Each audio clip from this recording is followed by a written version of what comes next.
Amigos televidentes, saludamos cordialmente al doctor Stalin Raza, jurista, constitucionalista, con quien hablaremos sobre estas situaciones que se están dando en el ámbito de la justicia y de la política, digo yo. Doctor, bienvenido, gracias por aceptar la invitación a este diálogo. El tema del nuevo superintendente de banco sigue generando polémica en diferentes ámbitos. Luego de que un juez ordenó la posesión de González y luego este mismo juez revocó su propia decisión. Una jueza luego suspendió esta posesión del superintendente. ¿Qué es lo que está pasando en el ámbito judicial, doctor, con el tema de estas acciones de protección? ¿Están bien aplicadas? ¿Se aplican de manera discrecional? ¿Hay un vacío en la ley? Tomando este caso del superintendente. Bienvenido, doctor, nuevamente. Buenos días, Fernando. Muchas gracias. Un saludo cordial para usted y para la audiencia. Mire, estamos frente a un baratillo de las garantías jurisdiccionales. Se está haciendo un ejercicio abusivo, un ejercicio absolutamente arbitrario por parte de los ciudadanos que presentan las acciones y de los jueces que se prestan para concederlas. Y luego de los funcionarios públicos que se niegan a cumplirlas. Entonces, es una cadena de errores, es una cadena de problemas que está generando el caos jurídico en el país, acentuando el caos jurídico que ya existía. En el caso particular del superintendente de bancos, del señor González, ni debió haberse otorgado la acción de protección por parte de la jueza de San Borondón, porque la acción de protección tenía como solicitante una persona que no tiene ningún interés legítimo, no acredita ningún interés legítimo en esa causa.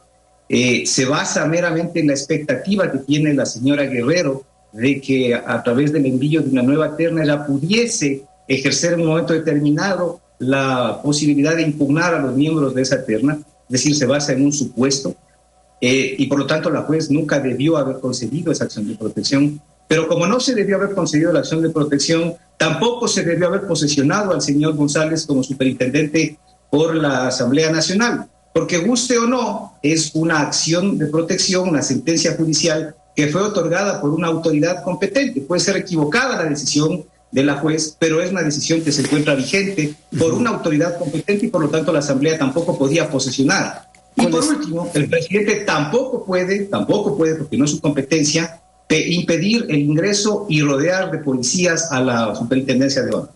Es decir, usted ha dicho una serie de errores. Ahora, ¿cuáles podrían ser precisamente las consecuencias de estos errores o omisiones o desacatos, no sé cómo llamarlo? Porque si bien hay una decisión de una jueza, la Asamblea desacató esta decisión. ¿Cuáles serían las consecuencias? Hay quienes dicen que a la postre la Corte Constitucional podría incluso destituir a los asambleístas que votaron a favor de la posesión del nuevo superintendente. Bueno, ayer empezó a circular esa idea, ¿no? Por parte del ministro de Gobierno, y el presidente de la República salió a desautorizarlo inmediatamente antes de su viaje a los Estados Unidos. Dijo que esa no era una alternativa que el gobierno por lo menos estaba barajando. Bueno, no el gobierno, pero la señora beneficiaria de esta acción de protección, de la sentencia de la jueza de San Borondón, ella sí que podría pedir a la jueza que ejecute varias medidas para que su sentencia se cumpla. Dentro de esas medidas, enviar el proceso, porque es la Corte Constitucional la que tiene que conocer eventualmente un proceso, un pedido de destitución de los asambleístas, enviarlo a la Corte Constitucional y que sea la Corte Constitucional la que inicie ese proceso de verificación o de incumplimiento de la sentencia, o de cumplimiento parcial de esa sentencia, o de desacato para motivar y analizar si es o no posible la destitución de los asambleístas. Y ahí la Corte se enfrentaría a un problema, tendría que tomar una decisión. ¿Pueden los dignatarios de elección popular ser destituidos por haber incumplido una sentencia de un juez constitucional? Este sería el primer y gran problema jurídico que tendría que resolver la Asamblea si le llega el caso, porque la señora beneficiaria de la sentencia lo solicita y la jueza se lo envía. Ahora, hay un problema real en ese proceso.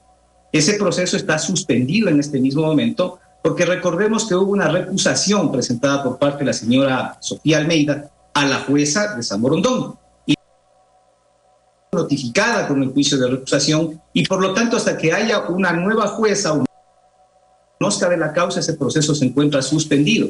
Así es que ahora tenemos un bloqueo judicial en ese proceso, pero lo más grave, tenemos un bloqueo institucional con la Superintendencia de Bancos, que es nada menos que el órgano de control del sistema financiero. Ahora, doctor, bueno, de pasar esto de superarse ya todas estas instancias, diríamos, y de llegar esto a la Corte Constitucional, ¿cuánto cobija la inmunidad parlamentaria en temas y decisiones de la Corte Constitucional, en temas constitucionales, diríamos? No, a ver, ahí es un problema que la Corte tiene que resolver. Primero, la inmunidad parlamentaria aplica para temas civiles y penales. El tema del incumplimiento de una sentencia constitucional no es un asunto que tenga que ver con la inmunidad parlamentaria. La Corte tendría que decidir por dos interpretaciones posibles.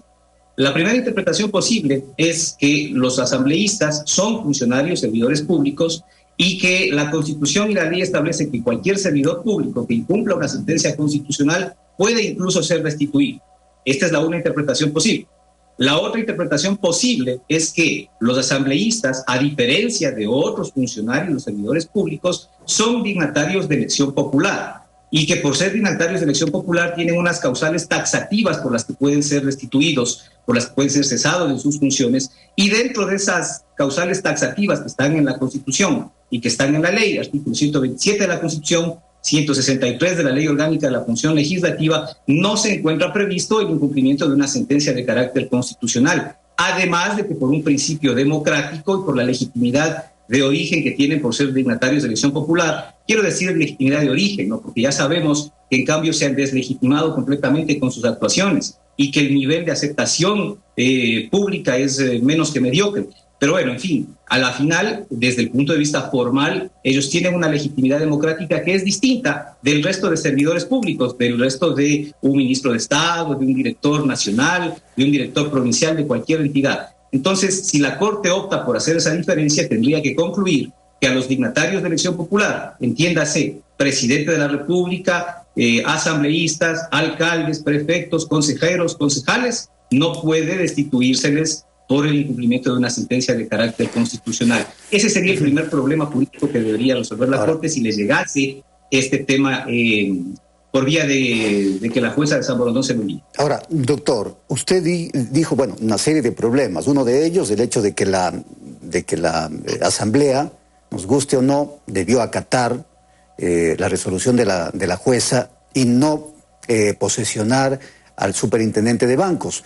Pero, por otro lado, el gobierno o el ejecutivo ha dicho, yo no acepto este superintendente, incluso, como usted manifestó, ha cercado, impide el paso a la superintendencia. Entonces, ¿cuál podría ser la consecuencia también de no permitir que un funcionario que ha sido posesionado por la Asamblea no puede ejercer su cargo?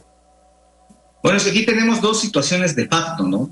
La primera decisión de facto, la de desconocer la sentencia mal dictada de la jueza de San Borondón por parte de la Asamblea y posesionar al señor González. Primera decisión de facto. Segunda decisión de facto, que el presidente de la República decida por su cuenta desconocer al superintendente de bancos posesionado por la Asamblea y decida rodear de policías a las dependencias de la superintendencia de bancos. ¿Cuál sería la llave un poco para destrabar este lío? Primero, la juez o el juez que tenga conocimiento de la causa luego de la recusación de la señora jueza de San Borondón tiene amplias facultades, tiene una gama de posibilidades para hacer cumplir su sentencia.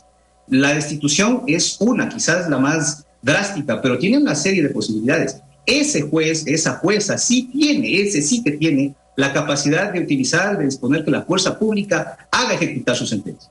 ¿Sí? Entonces el efecto sería parecido, pero dispuesto correctamente, dispuesto por el juez competente, que puede ordenar a la fuerza pública que no permita la posesión porque se está incumpliendo su sentencia. Es otra cosa a que el presidente por su propia decisión tome la iniciativa y decida no permitir esa posesión y desconozca a un funcionario. Entonces hay mecanismos, ¿no? Hay mecanismos que se deben utilizar por parte de ese juez. Luego está la Corte Provincial. La Corte Provincial tiene que pronunciarse a la brevedad posible, a la brevedad del caso, sobre el recurso de apelación que se ha presentado en contra de esa sentencia dictada por la jueza de San Borondón. Y luego finalmente está la Corte Constitucional. La Corte Constitucional, frente a un problema de esta magnitud, debe escoger entre la gran cantidad de casos que tiene, y cuando desea lo hace, entre la gran cantidad de casos que tiene, de acciones de protección, de medidas cautelares, y debe dictar una. Además, sería oportuno que lo haga a propósito de un caso que no tiene que ver necesariamente con un conflicto institucional o que no tiene que ver con el caso de coyuntura y de momento. Un caso cualquiera podría elegir y desarrollar reglas de jurisprudencia obligatoria para aclararles a los jueces, tanto en las acciones de protección como en los habeas corpus, especialmente en los habeas corpus, cuáles son los límites y los alcances de la garantía. Muy bien, gracias, doctor. Doctor Stalin Raza, jurista, constitucionalista, por acompañarnos en este espacio. Hacemos una pausa y ya volvemos con más.